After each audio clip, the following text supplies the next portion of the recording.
Good morning, everyone, or good afternoon from wherever in the world you're joining from.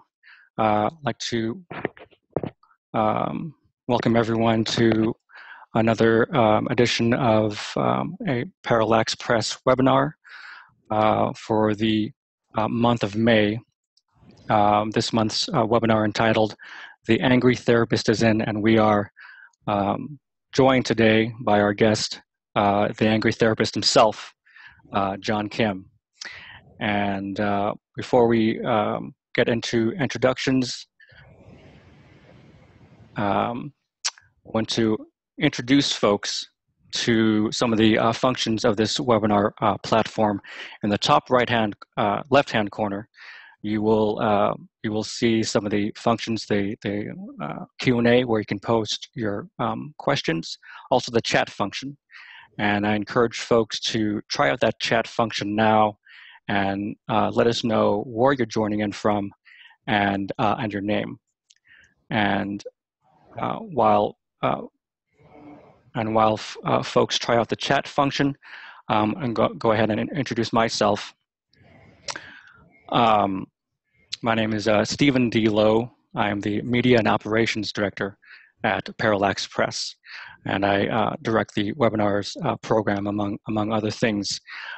For those of you who are not as familiar with Parallax Press, we are a nonprofit publisher founded by the Buddhist Zen master Thich Nhat Hanh, and we are the leading publisher of books on mindfulness in daily life. And we have we have Julia from Toronto coming in. Welcome, Julia. Marcia from Virginia, welcome. We have Stephanie from Trenton, Toronto. Kirsty from Norway, welcome. Welcome, everyone. Just a couple more things before we start. I just want to give folks a little roadmap of where we're going over the next 27 minutes. Me and John will have our dialogue and interview, and then we'll move into 15 minutes of question and answer. And I promise to do my best to try to get to everyone's questions.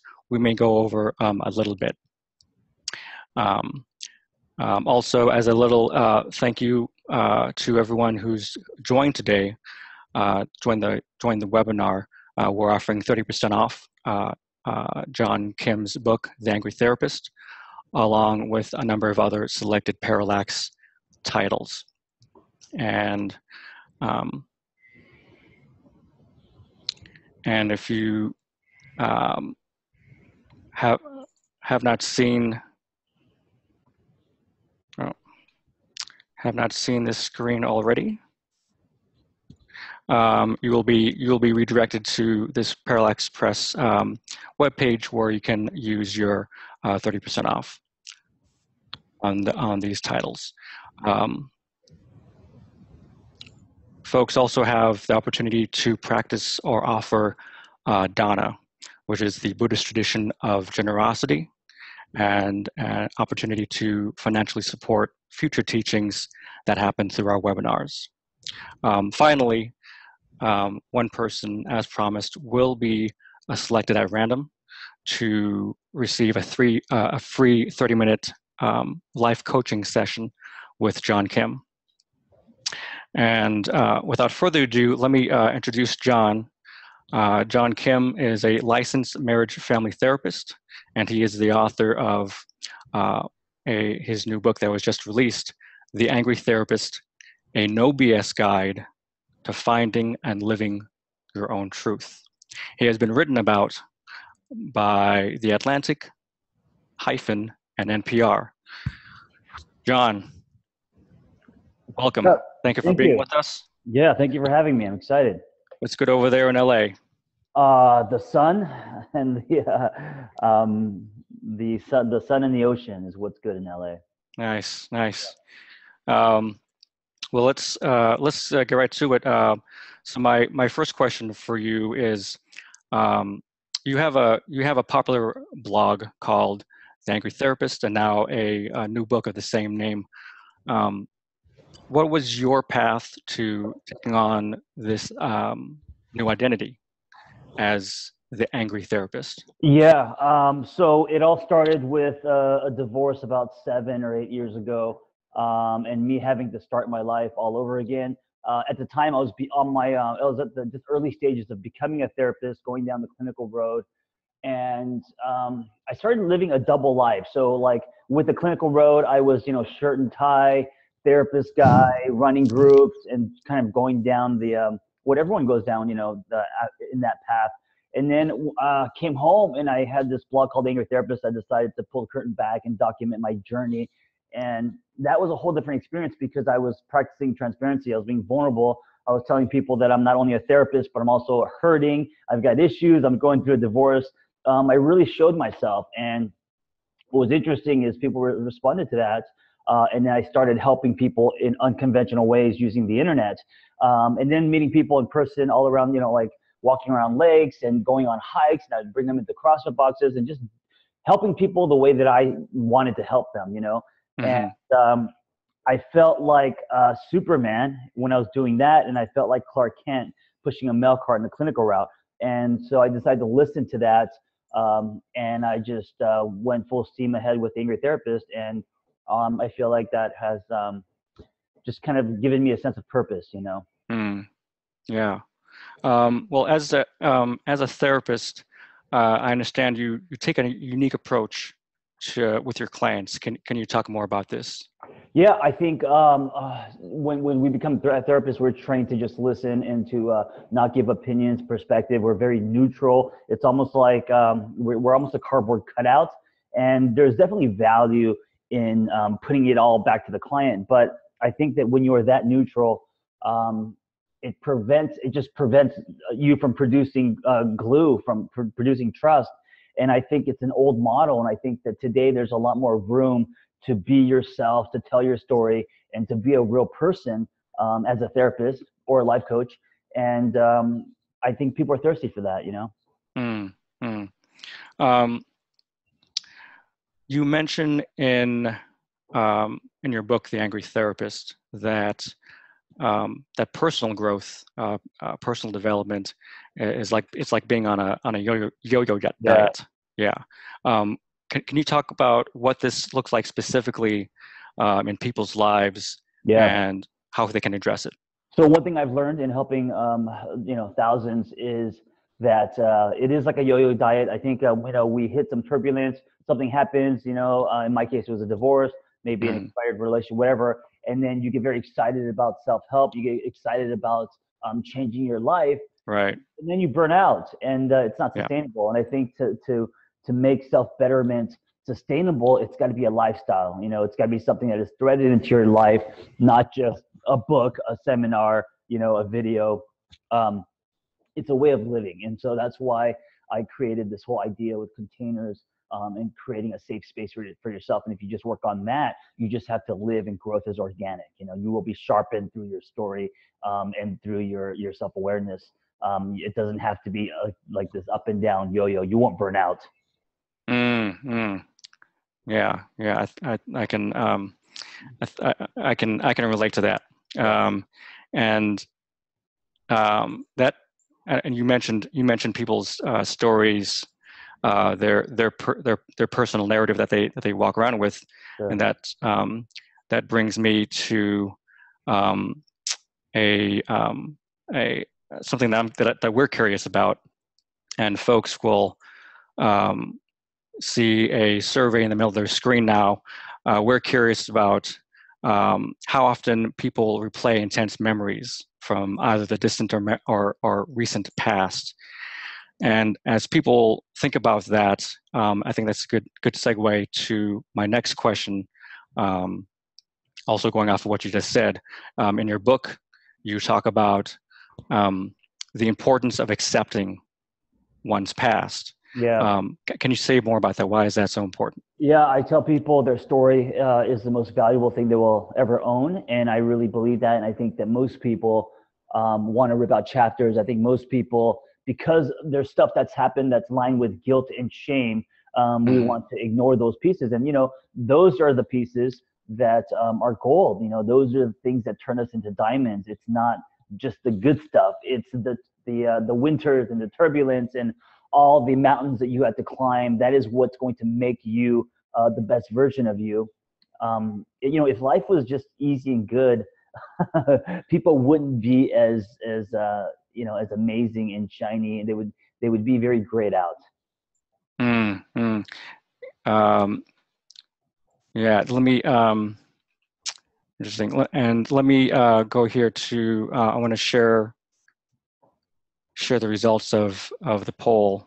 How often people replay intense memories, and most people replay intense memories in their mind, either daily or weekly.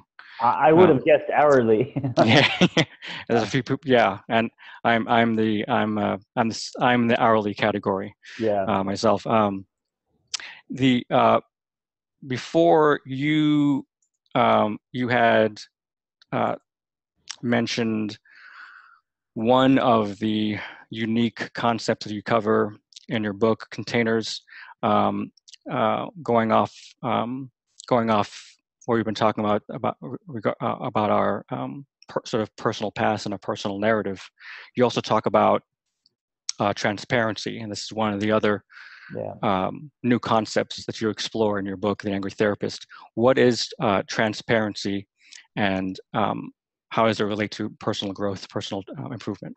Yeah, so transparency is kind of the first stage in building yourself a safe container. It's the soil, that you're going to plant your seeds in. And to be transparent, according to me, my definition, there's a few things that need to happen. One, you have to pull from your solid self. You have to pull from the part of you that is honest, that is authentic. And because we have a solid self and we have a pseudo self, and it fluctuates throughout the day depending on who you're around and what's triggering you or what environment you're in. You're going to pull from either your solid or pseudo. So a good example of this is, I think a lot of parents are very solid with their children, but maybe at work, they're afraid of their boss, or they're too afraid to speak up or whatever, and they're very pseudo, or maybe around certain friends, etc. So to be transparent, to be authentically you have to pull from your solid self, not your pseudo. Yeah. Very interesting. At this time, I want to move on to get to people's questions. Sure. And move on to Q&A. We do have one question here from Michelle Neagle. Not sure if I pronounced that correctly, but a question from Michelle: how do I maintain a compassionate dialogue with family members that have been ignoring me most of my life, while not wanting to cut myself off from them, and also maintain my dignity? Yeah, so family is so sticky. I think family dynamics, and it's one of the most difficult environments to maneuver in, and to practice transparency, to forgive, and all that. Just because they're hurting us is probably some of the deepest, because they're our family. I talk a lot about triangles. I talk about this idea that to not participate in triangles. And a triangle is when you, like, for example, if mom has a problem with dad, mom comes to you. Or if dad has a problem with his son, maybe he comes to you instead and vents. And so you kind of become a kickstand. You become the person that everyone goes to and kind of vomits on. And when that happens, it prevents them from growing. It prevents them from going to the source. And so one of the things I always tell people is the first thing is to don't participate in triangles. So let each family member be their own person. I think her question was, how do I be compassionate? How do I, with dignity, etc. I think you have to make a choice. The number one thing is to know that you probably can't change mom or dad, or you probably can't change, your sisters, your brothers, cousins, whatever. If you think you're going to try to change them, that's going to be exhausting, and you're going to set yourself up. So I think it's more about acceptance. This is who they are, and they may change, but this is who they are right now at this period in their life. And the question is, bringing it back to you, who can you be right? Who can you be, and how can you act to support them in their journey, without losing your truth, without being someone that is false to you. So as long as you're honest with yourself, and also accepting who the other person is, I think that's kind of the first step. Acceptance. Yes, yes. We have another question here from Stephen. What's the difference between therapy and life coaching? Yeah, that's a really good question. So therapy is when you take someone from suffering to baseline, and then life coaching is taking someone from baseline to flourishing or thriving. So therapy is a lot more clinical, maybe depression, personality disorders, stuff like that. Life coaching is more of, you're functioning, you just want to thrive, or you want to do better, or you want to, accomplish goals, etc. So, and it does overlap, but I think life coaching is when that baton is passed, and you try to get them to just be more at their potential. We have a question from Ken. What are some other obstacles to self-growth? Oh man, so I think a lot of obviously the yo-yo thing, self-growth not being sustainable. That's I think that's one of the biggest obstacles. The other obstacle I would say, not being so there's a lot of people, especially now that self-help has become mainstream. They're very quick to tell people how to live their lives, and they think that by preaching and by being quote unquote a life coach, that means that they're in self-help, that they are working on themselves, and that's not true. Working on yourself is more than just helping other people. It's looking at your patterns, your story, your wiring, and doing everything you can to just be a better version of yourself. And it's hard. It takes a lot of work. Wanted to get to a good question from Julia. She asks, can you tell us about the value of anger in life? It's part of your name, but traditionally mindfulness studies, they ask that we need to be careful about anger. Sure. I think you need to be careful about anger if you can't control anger, if you are reactive, if you're throwing chairs. I think that anger, it can be a positive thing. I think a lot of people get angry and they suppress it, and they become this pressure cooker, and then the lid blows off. Right. I don't think it's healthy to suppress your anger. I think you have to acknowledge and feel anger, and also anger can be powerful if you just direct it in a healthy way, right? It could be fuel, it could be motivation, it could be the reason why you get into the gym, it could be the reason why you want to change your life, because you're angry about something. I'm angry about the clinical model and the system, and I'm out to do everything I can to change that. So in that way, the anger is fuel for me. It's 92 octane, and I think that anger can be a very powerful and productive, positive thing as long as you channel it in the right way. Yeah. I mean, I myself deal with experiencing strong anger. So yeah. it's for me. It's also this balance of being a positive motivator for right action, Mm-hmm. and at the same time, kind of like also trying to control this wild horse sometimes. Yeah. We have another good question from Beverly. Do you have anything to say about listening to yourself with compassion? So maybe one's inner dialogue. Do you have anything to say about listening to yourself with compassion, as if you were a kind friend to yourself? Yeah, I think self-love is something that we all put on the back burner. I think that we are very quick to praise and support and encourage other people, but we rarely turn that on us. And I think it's important, and I think it's a practice. So it's not like a light switch. It's not an event. It's something that you must do daily, and it's difficult to talk to yourself with kindness, be gentle on yourself, be your greatest fan, and just have great affirmations, and it's loving yourself. It's a choice, you know. It doesn't come naturally. Most people, they don't love themselves. Most people, it's really hard to do. Right, right. Um, just to go off that, what are, can you say like what some of the common obstacles to loving yourself? People, false beliefs, like they don't believe that they deserve love. Mm, Being super hard on yourself because maybe a cognitive distortion of polarized thinking, which is all or nothing. I'm gonna lose. If I'm not here, if I'm not as successful according right. to my definition, then I'm a loser. There's no middle, that kind of stuff. So I mean, at the end of the day, it's just being really hard on yourself. And a lot of that comes from upbringing. A lot of it comes from experiences in the past, wiring. We don't all wake up and make a choice to be hard on ourselves. It's just something that naturally happens over time.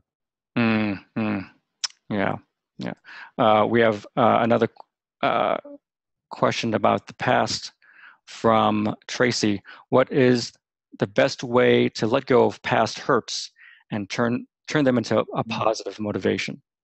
The word that comes to my mind is forgiveness. I think we hold on to a lot of things from the past because we are not starting the forgiveness process. So whether it's people that have hurt us, relationships, and also ourselves, things that we've done that is lined with shame, we need to start forgiving. And the way that you let go of things and to heal is to forgive other people, forgive you. And again, this is a practice. It's not a one-time thing.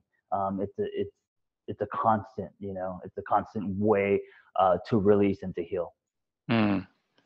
Um, a question from Paul, and this gets to one of the things you cover in your book, The Angry Therapist. Paul asks, could you explain the difference between the pseudo and solid self?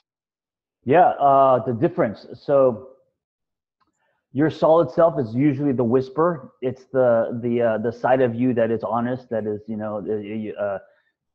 that just feels right. Your pseudo self is the voice that has been tainted by advertising, by other people's blueprints, or blueprints that you've been carrying, or ideas that are old and no longer valid, that are crumbled in your back pocket. Your pseudo self seeks approval, validation. Your solid self wants to stand on your own truth, right? So Mm-hmm. but what's hard is that, because of the world we live in, and also our own negative beliefs about ourselves and what we can do or what we're worth, we mostly pull from our solid pseudo self. That's what we kind of tend to listen to. And our solid self is going to be kind of the quiet whisper, and quiet because we've ignored that self for so long. Mm-hmm. We have a number of other questions here. Let me get to Cha-Cha's question. This very good question here. Being vulnerable is a very tough and scary thing Yeah. for me, and I think for a majority of people. Any tips on how to work on this? You have to you have to not give yourself a choice, because here's the thing. And I know why vulnerability is scary is because you're opening yourself up and you're allowing people to judge you. You are showing yourself and you're setting yourself up for hurt or rejection. And of course, that's terrifying. But if you are not vulnerable, if you don't show yourself, then you're never going to be at your full potential. You're only going Mm, to be a version of yourself that is, contrived or designed according to what you think other people want to see. And so, you're going to be a cardboard cutout. You're not going to be a three-dimensional person. You're not going to be able to share your unique gifts to the world and shine. So, although it's difficult, it's one of those things that I don't negotiate. And for me, I've just like swam too far to turn back. If you're not going to be transparent, if you're not going to be vulnerable, you're not going to be able to give the most of you in this world. yes, yes. Um, um, Let me get to this question from Rita. She asks, can self-knowledge make it difficult to find a a Relationship. a relationship. I assume a romantic relationship. Yeah. So I think what she means is is working on yourself. Does that limit, I guess, your potential prospects? I think that there's some truth to that because when you start growing and you're working on yourself and you actually believe that you deserve better and you've got non-negotiables and you want better for yourself, you kind of, then you become picky. And I think that the ocean of people, the prospects, turn into a very small plastic swimming pool. And that's okay because even though it does that, you are going to find someone that's going to sharpen you, like the person that you find because you've worked on yourself and that you attract. That Mhm. relationship is that's going to set you up for a much more healthier, fulfilling relationship than just having a giant ocean of people and going through you know relationship after relationship and dysfunction and all that. Yeah, quality over quantity. Yeah, sniper over shotgun. um, I had a question for myself. I read the book. I thought it was really great and had a lot of great insights. Oh, thank you.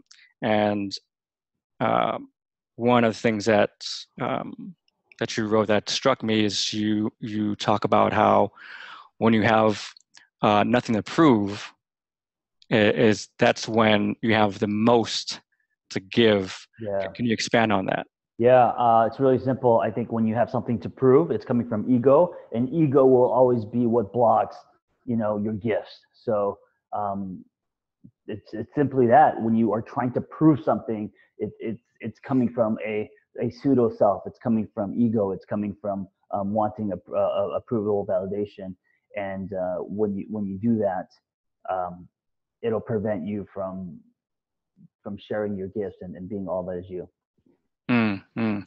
We we have a question from Fapai, who's one of our dear monastics in the I believe from one of the monasteries. I believe I want to say Deer Park in Escondido. Hello, Fapai, and Fapai asks, one of the important concepts you raise in your book is the invitation to take a stance. Mm-hmm. Could you share a little about this and its relationship to vulnerability, transparency, and empathy? Yeah, so creating a stance is the second piece in building yourself a safe container. A safe container being like your mental, emotional, and physical life space. And so most people don't have a stance, meaning we negotiate everything. And part of having a stance is having non-negotiables, things that you are no longer willing to negotiate about yourself in Mm-hmm. all areas. So in relationships, especially when it comes to love, people start negotiating a lot. But Yeah. work, relationship, family, everything, and they're not preferences; they're non-negotiables, meaning they're kind of the fundamental things that you really hold on to. That's going to keep your container safe. And so having a stance it's the framework of your container. So I think it's super important. Another part of having a stance is connecting with a part of you that you have locked into a hope chest. I think that a lot of us, as we grow up and life happens, we disconnect with parts of ourselves. And sometimes self-help or growth is about a reunion more than anything else. So connecting with that part of you that you've ignored for so long will create a stronger stance, make you more authentic and more transparent. Being able to show yourself and who you really are today. Mm. What just to go off of that, you mentioned self-helping, a way to reconnect to that person that was locked away in the hope chest. Mm-hmm. What would be one practice that you'd recommend to start that reconnection? Maybe find an activity that you used to love doing that, and it doesn't have to be the exact activity, but that brings out the same spirit. So, for example, I used to break dance when I was a kid, and it doesn't mean that I should start breakdancing now at 44, although it can. But it means to find. So I find that 12-year-old John Kim that was spinning on his head in the 80s. I meet him in the CrossFit box. I meet him when I'm riding my motorcycle, and I connect to that part of me, that spirit of me, and that creates a solid stance. Makes me happy. Nice. So we are at 11:30, and it's and I loved being with everyone, and getting to everyone's questions, and having this discussion with John. And it's unless there are any more questions, I think we're gonna start to wrap up here. Yep. So once again, thank you, Mr. Angry Therapist, John Kim. Thank you for having me. Yes, and thank you, everyone, for your insightful questions and comments. Just a couple things to wrap up. Once again,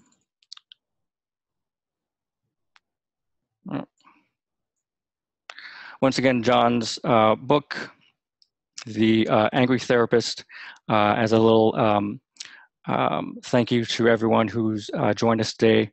It is 30% off, along with a number of other Parallax titles.